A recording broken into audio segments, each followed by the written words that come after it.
Good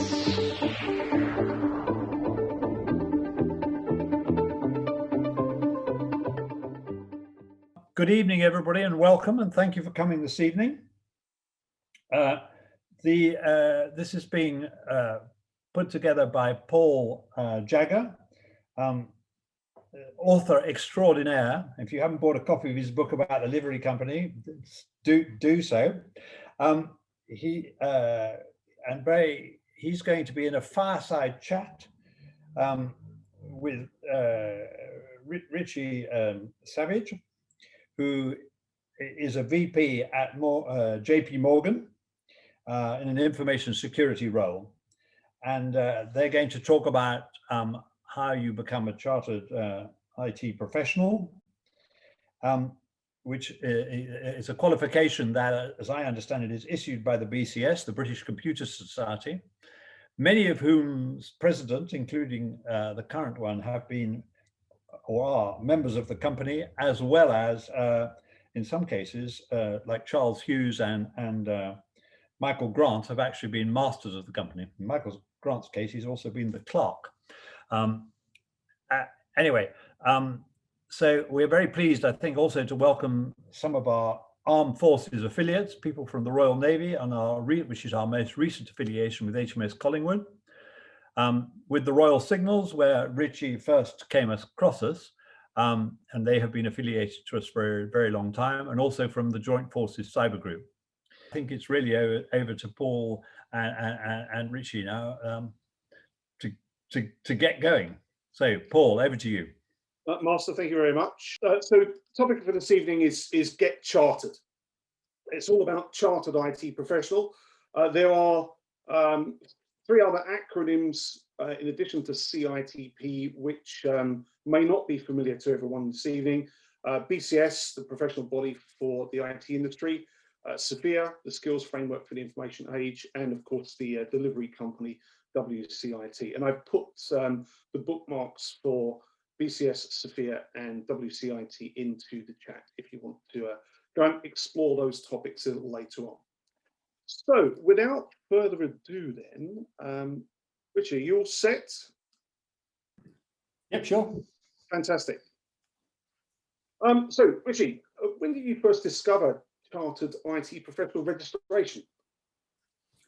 So, I knew about this when I served, and you know, Ed, Celine, possibly Foggy, will sort of laugh that I looked at it and then thought, I'm regimental duties, I don't fit in this space, it's not for me, I'm a people manager, do that type of stuff. And I'd considered it and then discounted it straight away. And fast forward, you know, move into an industry that I discounted when resettling. And as with everything we experience in life, an opportunity presents itself. And I took the opportunity with JP Morgan. And secondly, I'd scrubbed out information security, cybersecurity, because I didn't have a interest in it and I didn't believe I'd have the skills to do it. Fast forward 3 years, VP, cybersecurity, information management, you know, heads on fire. Go back a year, I was having a chance conversation with someone at the coffee machine, as you do, about qualifications and what next to develop for the area I work in, because strangely, as I've got a bit older, I'm interested in learning. And someone said, "Oh, have you spoke to X? He deals with the BCS for the organization." And I was like, "Oh, wow, you know, come back full circle." Went and had a conversation. He says, "Yeah, you know, we have an organizational license, sign up here, do X, Y, and Z. Once you've signed up, come back and see me. And, you know, we'll take it from there." And that's what we did. And then put the paperwork in. And the more we'll tease out of it through the conversation. But it was, yeah, it was a nice process. And I guess my underlying plea to everyone is ask for help. I've gone from an organization where in my role, and people who knew I knew was awkward to ask for help, gone to an organization where you ask for help, and Paul helped me with this process, and people bend over backwards to help you, and it's not necessarily rocket science for those people that know me. So, Richie, you mentioned a common point that arises with many discussions I've had with IT professionals, that for whatever reason they decide to self-select out of chartered IT professional on the assumption it's not for them, that they wouldn't be qualified, it doesn't embrace their skill set, it definitely is for somebody else, but not for their particular skill set. And this is a recurring issue with CITP, notwithstanding the fact that there are in excess of, I think, 118 skills that are encompassed by the professional registration. So what was your reaction when you actually looked into the requirements and thought, now I take a look, it could be relevant to me? I opened a bottle of red. It was quite daunting, a little bit overwhelming, but actually, a bit of a military skill. Take a step back and analyze the ask. It wasn't that bad. You've got to write a few words on autonomy, so working autonomously, your influence tactics, the complexity of work you deal with, and the business skills you have and use in your daily role. And because I didn't have a degree or any other underpinning qualifications, I had to write a breadth of knowledge. And actually, and without sounding like a bit of a spotter, it was actually quite nice to write all these down. It'd have probably been better if I'd have done it before I joined the organisation I'm with now, because it would have helped me, cement what I'm good at and what I'm not so good at and what I need to work on. But actually, it was a little bit time consuming, but it was all right. And having gone through the process now, obviously you approached it with a military career behind you and with a military mindset. Did you see or experience anything in the process which is in any way specific to the military, or is this open to anyone in industry, in public or private sector? I think that's where we all need to look at it. This isn't a people who sit with hoodies doing deep code trying to take down Northwest Water. The skills you talked about at the beginning from Sophia, when I started look at them, I was getting to a point of I could do that. I do this in my current business, or I do that. I'm actually quite interested in that. Actually, I've got a project working in this space.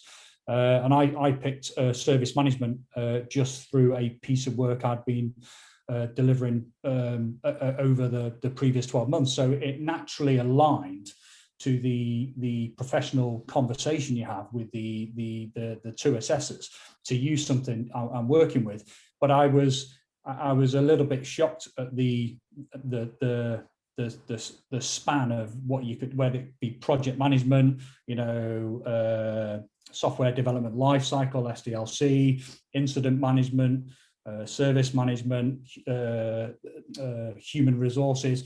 There was such a plethora of information out there that actually any service person, irrespective of rank or grade, could look at it and go, I do that, and I just need a little bit of help in spinning some of that language into business language, and you'll sail through. Richie, I'm just going to take a pause there because, two things. Firstly, our good friend Nick Claydon's turned up, so we ought to behave ourselves now. Secondly, there's a point that's been raised by another Rich Bishop in the Q&A here, and everyone can. I hope everyone can read this. I was recently told by a WCIT member not to pursue CITP through BCS because the power questions are only around how many people you manage. Okay, let's deal with this head on. Firstly, there is absolutely no requirement whatsoever to manage people in order to become a chartered IT professional. End of. Secondly, the assessment process, the criteria, the standards, the questions are the same, whether posed by an assessor wearing his or her BCS hat or IET hat. The process is no different. The requirements are exactly the same.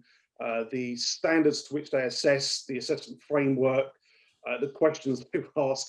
In many cases, it will be the same assessors because often they're members of both professional bodies. So, Rich, I hope that puts you at ease there. There is absolutely no requirement whatsoever for anyone to manage other people in order to achieve CITP, and it is absolutely open to freelancers. So back to you, Richie, on to my next question. Now that you've actually gone through the CITP process, what's your view of, has your view of the requirements changed? What do you think about it now you're over the wall versus before the wall? You touched on it when we started. Why didn't I do it sooner? And, you know, a little bit frustrating that, yes, I have a new set of skills and a new language that I speak in through the industry I work in and being away from defence. But it, you know, very simple throwaway statement of, you know, I don't understand what the fuss was about. But I guess it comes back to being open and honest with yourself and just taking that pregnant pause and just asking for help, you know, because it's not it is very straightforward. You are asked some questions and you write an answer to those questions and you back it up with a bit of evidence. I guess I was quite lucky because I could spin a bit of defence experience with a new corporate experience. Did that help or hinder me? I'm not sure. What you could say is, well, I was successful, so it must have been okay. And actually, just while I'm rambling on, just to chat about the question that Rich Bishop asked, I think you are perfectly placed to answer it, Paul, because you're an assessor, so you know what the questions are, or the potential list of questions that the candidates go through, and it's not an interrogation. It's a professional conversation, which I really enjoyed. And that is a key point. There's no, you know, pre-study. There's no training course you need to go on. This is an assessment of your competence based upon what you've achieved. So it's very much experiential based. And now, Robert has asked an interesting question here in the chat. What's the difference between MBCS, FBCS, and CITP? Well, Richie, by dint of you become a chartered IT professional, you've also had to become a full professional member of BCS. So MBCS, member of BCS, it's a professional membership grade. FBCS, fellow of BCS, is a higher status of professional membership, whereas CITP is essentially a professional registration. If the IT industry was regulated, for example, if there was statutory regulation of the profession in the way that there is, for example, for law or medicine or accountancy indeed, then CITP would be the license to practice. The other two are membership grades of the professional body. CITP or any chartered status can only be awarded by a Royal Charter professional body. CITP is the standard for the IT profession. There are other professional bodies, including the IET, that have a license to award it as well. So it's the difference between a membership grade and effectively a professional registration, which could, in the future, potentially evolve into a license to practice. Okay, so Richie, back to our questions. So on to some of the more sort of procedural matters now. How long did it take you to complete the process end to end, and how much time did you have to invest in preparing your CIT application? So for me, it took about 8 months, which everyone's probably going, oh my goodness, I don't have time for this. Typical Richie Savage fashion, I started this just before a global pandemic. So, you know, taking I need to write 5 pieces of work, very regimented, did that over a week, then took the time to pull apart the presentation I was going to deliver. One, get it vetted by work to make sure I'm not selling financial secrets to other organizations, but just to make sure that I don't trip anyone up with the evidence I'm providing. And then I reached out to Paul for a bit of advice. I drafted a set of what I thought were potential questions to be asked. I looked at my industry and, what are we doing that's, positive or negative for the world. I also reached out to my good friend who's on there, Nick Claydon, who also gave me a bit of help. So all in all, about 8 months. And it took a bit of time because the BCS were also pivoting from being in the offices in Swindon to working from home and being able to deliver this fully virtual instead of going to Swindon for a face-to-face interview. So, yeah. And Richie, you just reminded me of another important point about the assessment process. Whilst it's all evidence-based, the BCS assessors are very respectful of the fact that in many cases, the candidate will not be able to disclose specifics about clients or the intimate nature of projects that they've worked on. So anonymization of client case studies is absolutely acceptable. And indeed, quite a few candidates that come through from either a defence or an intelligence or policing background where that's an absolute necessity, not just a commercial. Okay, back to my questions then. So you've already talked a little bit about who helped you in the process. Having come through it, what do you really learn from the process about yourself and your experience that perhaps you didn't anticipate learning? I guess it was what I actually do and what skills I brought from my previous organisation to my new organisation, to a bit of a strange phrase here, my new trade group. So the beauty of this is, you looking in would just think this is, gone to the BCS website, click, pay, run off and start, drafting some notes. But then when you look into the Sophia framework and think, well, I've got to look at level 5 and above, and I'm going to, target some areas, then do some personal analysis to say, actually, what do I do in my current day-to-day BAU activity that's going to map to that, and have a view of, pulling out some, what is someone going to ask me about this, and try and keeping it simple and professional, because you've got no idea what the assessor is or the assessors are going to ask you. And I was quite lucky because a lady I work with, she works in data center strategy, and she says, oh, because we work in the financial industry, we'll be asked about our sustainable data center strategy. Oh, wow, bloody hell, where am I going to find this information? So I guess through being assessed, I learned more about my own organization. I started to look at the yearly reports, because we've got our sustainability charter in there. I found the people who work on our corporate social responsibility and reached out there. And you start to find that, you come out your swim lane and have a look left and right, and there's all this fresh information that you've got a broad understanding about, depending in which part of defence you come from, to say, actually, this is program management. We used to call it operational orders, but actually, it's the same sort of thing. And you see some of the writing we do in the corporate world, actually, it's pretty poor. Let's just use JSP 101 and get the point across that way in a subtle framework. So, yeah. And that's an important point to note for revalidation after a 5-year cycle. The CITP process does require you to show evidence of continuing the learning journey that you've come on and how you've applied what you've learned through CITP in the subsequent 5 years, although it is a much lighter touch process when you come to revalidation. Okay, next question then. What do you think are the main benefits of achieving CITP status? Before you answer that, certainly for myself, I didn't get any taller or more handsome. I didn't get any thinner. I'm certainly no richer. So let's put those to one side. But what about yourself, Richie?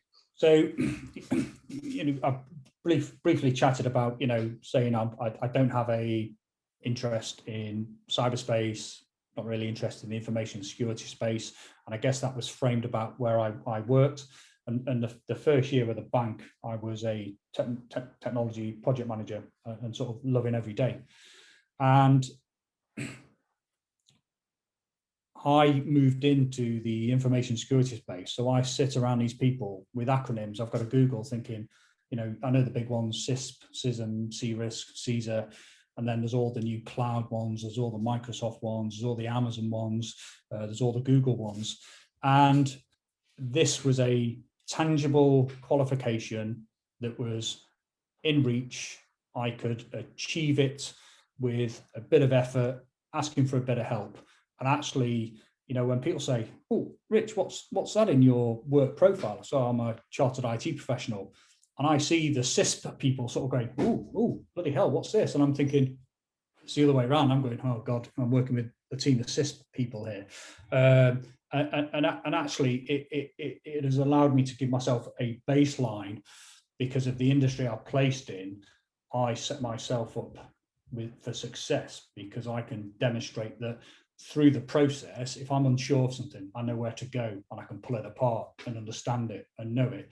Yes, I don't have all the swanky certificates, but actually I've got I've been assessed by a body of peers after delivering some materials and having a professional conversation. So I guess as well, my organisation has an affiliation with the British Computer Society, so that's also quite good because it's I say the younger people are starting to come through now as chartered IT professionals, and I guess people are then more willing to come and ask you, "Oh, Rich, how did you do this?" Or have you got any top tips for that? And you know, a case of let's go and hit Starbucks and block my calendar out for 2 hours and just sort of brain dump to someone. And I guess it's the whole kudos of being part of the CITP, British Computer Society. It's the base level of knowledge for the information space in the UK. It is global. It's quite interesting to see some of my American colleagues that have it as well, and you sort of get the virtual high five, and I was like, oh wow, I didn't think it was such a big thing.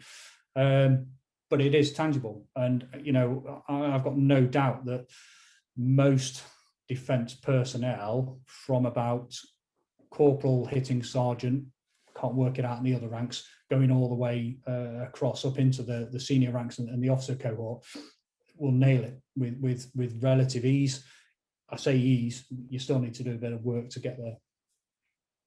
And that's an important point for any of our military affiliates that are present here this evening. And I appreciate this evening's event isn't aimed at the military, but there are military personnel here present this evening. So CITP is not about rank, it's not about hierarchy, it's about your experience and the skills that you can evidence. And those will be, broadly speaking, relevant from junior NCO through to regimental officer grades. Okay, let's just have a look at some of the questions in the chat here. So Nick Claydon posing an interesting question here about whether chartered status should be a prerequisite to membership of BCS rather than something that BCS members can optionally add on to their membership. So this is, I guess this is the chicken and egg situation. Because the IT industry is not regulated, at least not in any coherent or consistent manner at present, there's no explicit requirement to hold chartered status. I believe it will come in my career, but possibly in the arena of data privacy. And we'll probably, unfortunately, need a seismic event to cause legislation to change that situation. When that becomes the case, I think the argument for holding professional registration as a prerequisite for joining the professional body perhaps is a little bit stronger. Now, I'm not so sure because, of course, a very large proportion of BCS membership are student members who are associates of the BCS, the next generation of talent. But interesting point that you raised there, Nick. And then on a question from Mark. There are many other types of charter available. Indeed, there are chartered accountant, chartered engineer, there's a chartered manager, a chartered management consultant, which is something I became in the summer of last year. What makes CITP stand out as the benchmark to achieve? In other words, why CITP? It's a very difficult question to answer. So none of the other chartered registrations explicitly address IT writ large. And CITP is a mile wide and an inch deep. It's not like the other vendor certifications that Richie has alluded to there, particularly the ones in cybersecurity, which tend to be a depth rather than width, although CISSP is an exception there, perhaps. So CITP is the professional registration for the IT profession. It's certainly the one that has the most visibility and traction. Nowhere near as much visibility and traction as I'd like it to achieve. But it's all chartered statuses are essentially operating on a level playing field. So if you're chartered as an accountant or chartered as an engineer, there isn't a hierarchy amongst them. That's a license to practice in that particular professional field. So Mark, I hope that answers your question. Now, Richie, back to my last couple of questions here.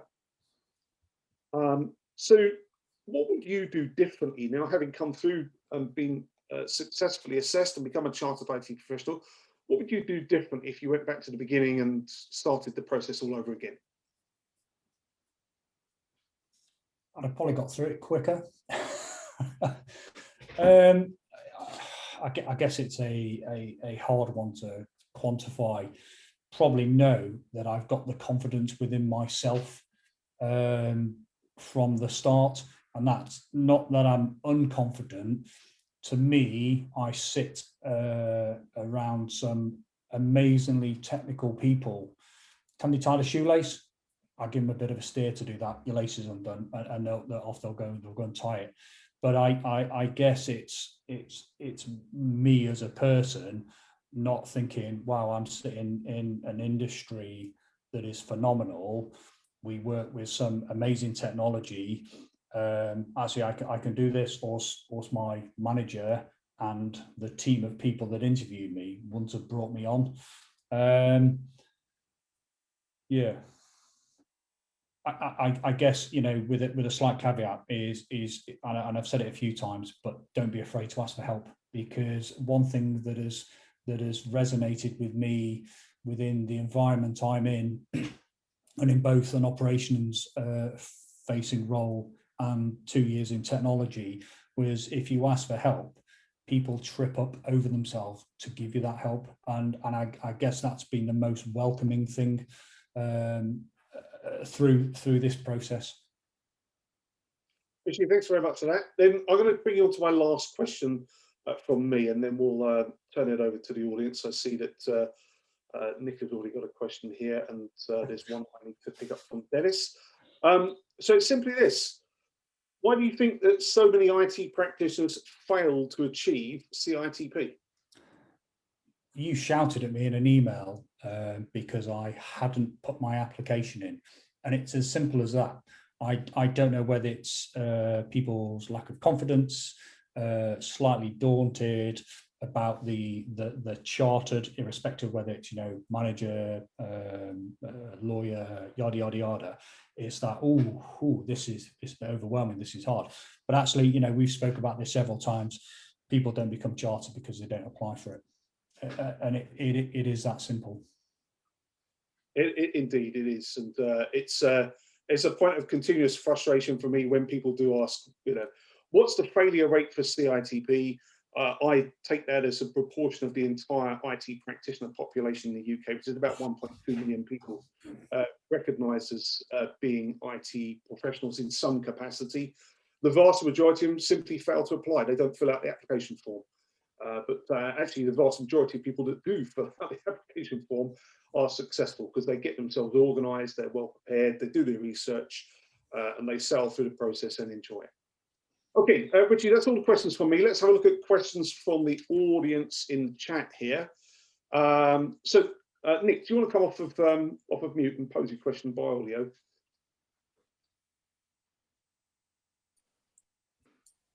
I was going to say that's technically challenging for a CITP. So, Richie, you and I have had many conversations, but when you look back at your 20 plus years since you got on that train and went off to Pirbright for level 1 training, when would you like to be nudged towards getting this qualification? So a bit of background, the career path I took was when I was probably a middle manager, so as a corporal. I had this amazing opportunity to promote to a sergeant, so move into the sergeant mess, or stay within the I'm going to call it the technology stream, and then potentially become a yeoman of signals and go up the supervisory roster. When I look back over it, from when I started becoming a manager, so I manage people and technology equipment. Paul, correct me if I'm wrong, I think we need 10 years experience of doing stuff. So probably when I was a corporal or a young sergeant, it'd be nice if someone would have taken me aside and said, actually, young man, put the beer down, have a look at this. It's a little bit of writing, and actually you can achieve this. And what's quite interesting now, I've recruited a couple of people into the firm who were my young corporals, whether they operated radios or systems, and they've come in as basic programmers. They're having the whale of their time, and I've sort of come, and this is the BCS, and if we adjust your CV here, oh look, you've got nearly 15 years of experience. Let's get you on the CITP bandwagon. They probably had the face that when I told you I was doing this, of I can't do this, I'm regimental duties, I'm simple. But actually, it's been able to pay it back and help someone else through the process. Richie, just to elaborate a little bit on the level of experience that's required, the CITP assessment process looks for evidence in 3 of the last 5 years. So the assessors will be looking, do you have 3 years of solid evidence to illustrate the skills that you have? And the reason it's 3 out of the last 5 years is because people take sabbaticals, they go on maternity leave, they go off to do an MBA or whatever. But generally speaking, I like to say that you need to have about 10 years of industry experience under your belt in order to have accrued the evidence at the appropriate level. Now, the assessment model against which CITP is assessed is called the Skills Framework for the Information Age, or SFIA. I posted the link higher up in the chat. Go and have a look at that. So you can download, anyone can register for access to the framework free of charge. You can download it for individual personal education use without a paid license. And what you're looking for is level 5 or higher in the SFIA framework. There's a shorthand description of level 5, which is ensure and advise. So if the level of competence you're at is one at which you're ensuring things are done and you're advising others, then you're probably operating at SFIA level 5. So long as you can evidence 3 out of the last 5 years of work at SFIA level 5 or higher, that's it. You're over the threshold for CITP. Let me look at the questions in the chat here. Thanks for that feedback, Celine and Rich. Now, Dennis, you asked a question about other professional registrations available from, for example, the Australian Computer Society. Yes, I'm well aware of that. The Kiwis also did their own thing, aligned to SFIA. These have largely grown independently at national level. There is, and there will continue to be attempts to align amongst the different professional bodies. I know that some years ago, for example, BCS signed a licensing agreement with the Irish Computer Society. I don't know if it still exists, but there was an organisation that went by the acronym IP3 that was looking to try and bring all of the different professional registrations operated by the professional bodies in the Commonwealth and elsewhere into alignment. Honestly, that's a job of trying to achieve peace in the Arab-Israeli conflict by settling at the United Nations. So it's a wonderful dream, but I don't think we'll ever get there. Okay, any other questions from the audience? Charles, I'm glad to see you're here. I hope you've been taking notes. There's going to be an exam at the end. I should introduce BCS past president and an aficionado on this topic, Charles Hughes. and was largely responsible for the launch of the professionalism program some 11 years ago. I've been absolutely delighted by tonight. So thank you, Paul. Thank you, Richie. Very interesting, very helpful. Two things. IP3, the International Professional Practice Program, which I launched a number of years ago, does still exist, although I'm not in touch with it. It did encompass the Irish, the BCS, United States, Australia, India, Japan, and a couple of others, and was working on development of coherent programs. I hope it's making progress. I'd like to go back to a point that you made earlier on and touched on, which was about a regulated profession. And the decision that was taken when we launched the professionalism program was that it was not the right time to insist anywhere that people should have a qualification to practice. I believe that situation has changed fundamentally, and that particularly with the development of AI and machine learning, where we are only going to make a success of it if people accept that it comes from a trusted and respected source, where we are dealing with situations, particularly say in defense, autonomous vehicles, lethal autonomous vehicles, in health, where we're dealing with people's lives.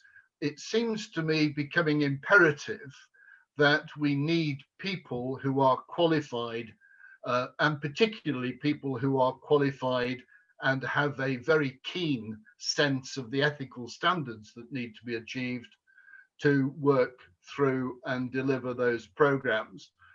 I would suggest and would appreciate your views on, indeed anybody else, that CITP is the basis for achieving that, and we ought to be pushing very hard for that level of regulation in certain very restricted areas. So Charles, we probably had a similar discussion 10 years ago, and I probably then said then that I thought it would come in my career. We really ought to crack on with this. There's probably another 10 years left before I come to retirement.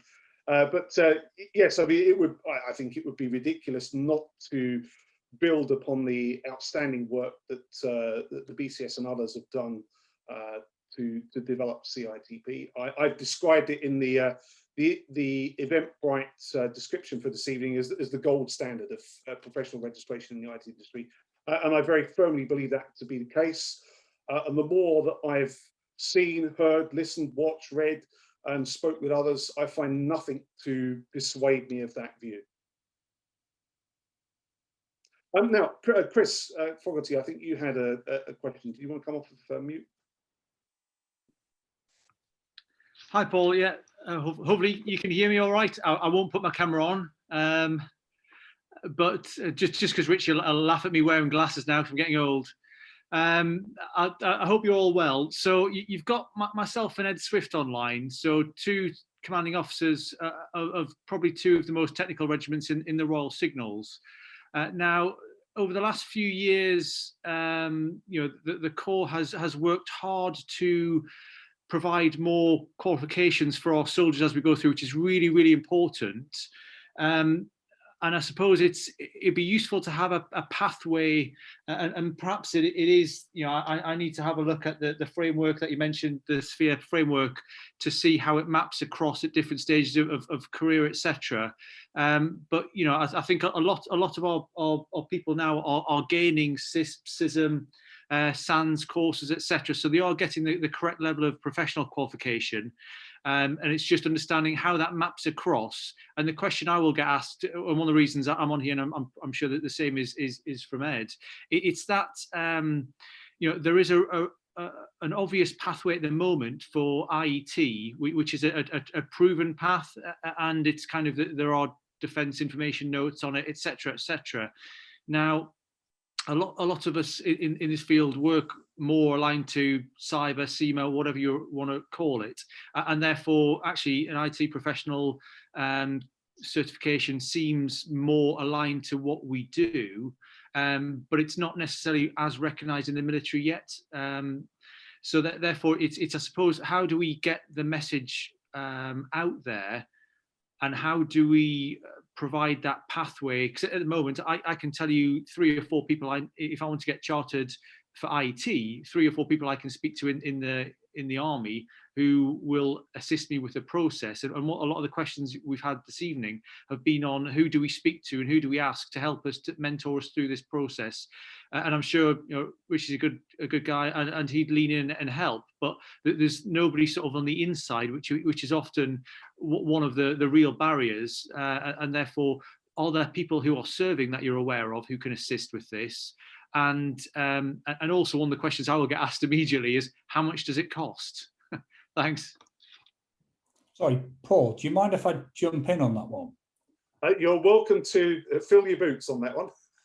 So, Foggy, amazing to hear from you. And I'm not sure why Ed's not got his camera on. He's probably not brushed his hair. But the irony of my CITP journey, so the Royal Signals helped me with the resources. So why do I frame it like that? So I come from an organisation that has nearly 250,000 people. You know, we transact trillions of dollars a day, yada, yada, yada. They pay for we have an organisational licence. So my membership fee is covered by my organisation. However, when I asked for, you know, typical military, is there any, this is what good looks like? No one could help. I reached out to, and I can't remember how I got to this, but there is a basic framework in place in the Corps. So Martin Fogg and Chris Crompton. So they've got a little Slack group running that pretty much has, this is what good looks like, and this is like the bare minimum you need to do. And there's also a WhatsApp group, and there's probably about 50 odd people on there. And every so often you get the congratulatory, oh, you know, such and such has just passed. I guess what shocked me was the amount of RD people on there. So regimental duties, non-true technologists, but people who work in a technology organization. So it is there. With the previous core regimental sergeant major, I was trying to subtly drop in, you know, this is a good professional registration from a technical organization for your RD stream. And what does that generally do? Well, if you get it to the RD stream, everyone else starts to hear about it. It is interesting. I don't think it's a sift of people being, oh, we'll bring these in, we won't bring those in, or I don't like him. I just think it's not well communicated, which is a little bit worrying. And, you know, I'll give myself some extra work, you know, Ed, Chris, you both know, and Celine. I'm more than happy to lean in and help. And, you know, I was chatting to Paul about this. This is my way to pay it back. People help me. All I can do, you know, is help others. So, yeah. And Chris, just a couple of points of embellishment there. Very mindful of the fact that there is a risk of overwhelming an audience with all manner of different qualifications that one could obtain. Want to be absolutely clear that CITP is not a vendor certification. It's not about taking exams or going on courses. This is a professional registration based upon evidence of your achievements. So it assesses competence, and it does it across a very, very broad landscape. So one of the recurring issues is that people self-select out of the process because they say, oh, it must be for software developers, or it must be for cybersecurity analysts, or it must be for whatever. But actually, the skills framework for the information age is immensely broad, and you'll find everything in there from strategy, consulting, project management, service delivery, education and training, which is the background I came from, software development, testing, there's just every damn thing in there. It include, and I still can't believe this is in the Sophia framework, even sales. You can qualify as a chartered IT professional if you sell computers, so and software. I'm treating that subject lightly, but it's a very, very inclusive assessment process that's got a very broad skills base, and it's fundamentally about evidence of your competence. It's not a vendor certification. Let's have a look. What else? Thanks, Paul, Richie. I hope that was helpful. Right, Dennis. So just filling out applications. Or is there anyone else at the BSS to help make sure the application looks its best? Okay. So the simple answer is the application process is very straightforward. It is not designed to trip you up. Sophia can be confusing, but I have to tell you now, there are many, many people in the industry that say Sophia isn't rich enough, it's not detailed enough, it's not broad enough, it needs 1,000 other skills definitions, and I'm one of them. And indeed, but that's my area of specialism, so I won't get into that. But the application process is very straightforward. All you need to be able to do is identify 3 of 5 years operating at Sophia level 5, that's the ensure and advise level, and show evidence of influence, autonomy, complexity, and business skills allied to one Sophia skill set. That could be sales, it could be software development, it could be testing, it could be any of the, I think there's 118 odd skills descriptors in there. And whilst Sophia is very, very broad, the language that the Sophia framework uses has won a crystal mark from the campaign for plain English. So it is actually very straightforward to read. So Dennis, don't be put off by filling out the forms. It's very, very straightforward. The BCS will give you feedback on the application. The first round paper sift is very straightforward. Thereafter, you move into the professional discussion that Richie has already talked about. Okay, any other questions either from the chat or from the floor?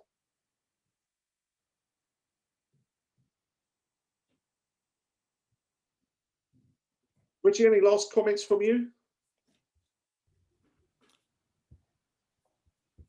Rob, so I'll just see another question. So Robert, please do click on the link above where I've posted the link to get qualified as a chartered IT, and you'll find details there for the application process and the costs. Incidentally, the costs for going through the IET route or the BCS route are slightly different. I don't know why they've chosen to differentiate themselves in that way. It's the same process, it's the same standard, it's the same qualification. In many cases, it's the same assessors. So sorry, back to you, Richie. Yeah, please reach out. You can find me on LinkedIn. You can find me through my wonderful friends, the WCIT. Don't be put off by it. I'm doing some personal study in my own time, so I don't really have a life at the moment. But just reach out, ask for help. I'm quite happy to have conversations. I'm going to drop Nick in it because Nick's a good chap as well, and Nick has an affiliation with the Royal Signals, hence how we know each other. But yeah, keep it very simple. There is no reason to over-engineer this. Those who know me, I look at life very simply. And I think it's done me very well so far. So please, let's spin up some conversations. Let's have some more Zoom chats. A beauty of the BCS membership is it's regional as well. So I attend a lot of the BCS Dorset events when they were face to face, because they were in the university just down the road. And the people you would get in would just be amazing. People you Google and think, are these people real? And they are. Paul may know her, lady. She's a dame, a professor from IBM. And listening to this lady, she's probably late 70s. talking about technology, I was in awe. I was like, wow, this is amazing. And then we got invited down to IBM to see this massive 3D printer, you know, and you know, you can't not take these opportunities, you know, because people are there to help you. Richie, thanks very much for that. I'm feeling nostalgic for having left my IBM career 4 weeks ago already. Master, any last comments or questions from you? Well, first of all, thank you to both Richie and to Paul for organising tonight. I certainly, well, I might qualify. Perhaps I should sign up, even at my advanced years. Anyway, I think for many of the audience, it's been very illuminating. And thanks also to Charles as a past president of the BCS and a past master for his input. That was very helpful. I'm very pleased to see that we got more than one man and the dog, but we definitely got the dog and about 24 other people. So thank you very much indeed. And thanks to everybody. And thanks to Richie for offering to support anybody going forward. That's very helpful. I'm sure the same is with Paul. If you want to contact Paul, most of our members of the company or any other member of the company, most of us now have company addresses, and it's just our first name dot surname and @member.wcit.org.uk. Just remember to put the @member before our normal address. So thanks to everybody.